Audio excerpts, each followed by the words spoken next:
Let's take a look at what our based and red-pilled Conservative government are up to, eh?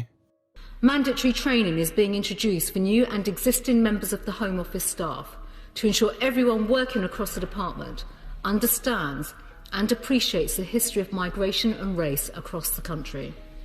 And we are going further by introducing a new process to ensure that all new policies are developed in an inclusive way. Secondly, we will create an inclusive workforce in the Home Office. The Home Office must reflect the diverse communities it serves at every single level. There are simply not enough individuals from Black, Asian or minority ethnic staff working at the top in senior roles, and there are far too many times where I am the only non-white face in the room. Hey, I've seen this one. This is a classic. 99% of the meetings I go to, I'm the only non-white person in the room. Action must happen now. So right now, I'm introducing more diverse shortlists for senior jobs, specialist mentoring and sponsorship programmes to help develop a wider pool of talent and drive cultural change. And while it is reassuring that the Home Office is on track to meet its aim of 12% Black, Asian and minority ethnic representation in senior roles by 2025, my ambition is to go further. Does the Home Secretary recognise that there's structural inequality, discrimination and racism in our country? Does the Home Secretary recognise that people want to see action from this government? I'm really saddened that the Honourable Lady has effectively said that this government doesn't understand racial inequality. Well, on that basis, Madam Deputy Speaker, it must have been a very different Home Secretary who, as a child, was frequently called a packie in the playground. Oh, boo-hoo, someone called you a p***y at school, so that means we must completely change all the system, discriminate against white people and get more minorities in positions of power because of that experience you had, like bollocks. Now, the reason I bleeped for me and not for her is because she's allowed to say it without getting hate crime charges, whereas me, I can't say.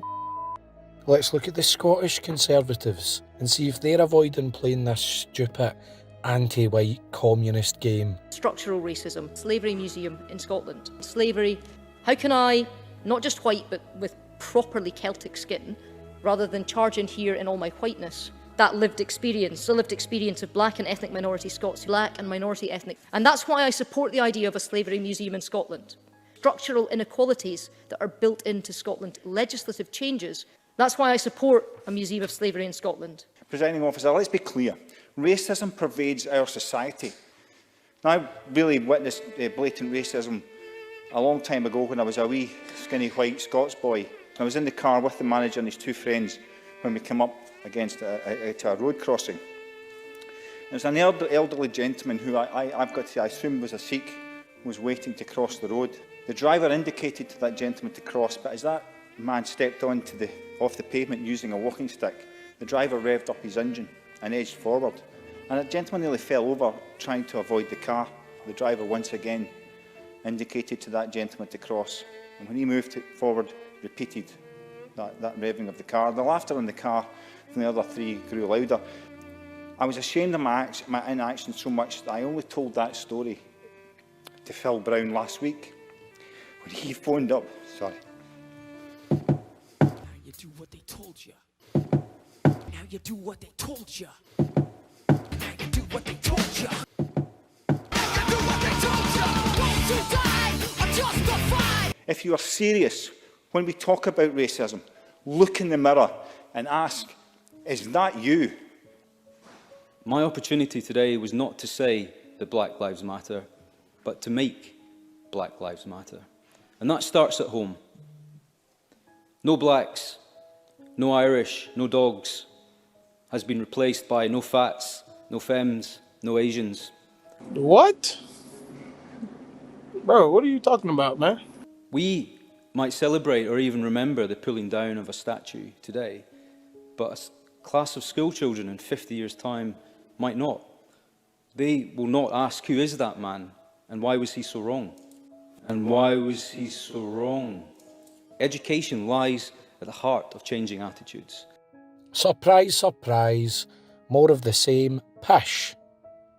So we've got Scotland and we've got England looking to push out the majority for some invisible oppression when the only systemic racism is against white people.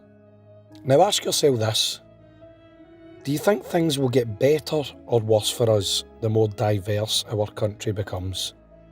Do you think we'll have more or less rights? Do you think they'll eventually stop discriminating against white people in the UK when they reach a certain percentage of non-white?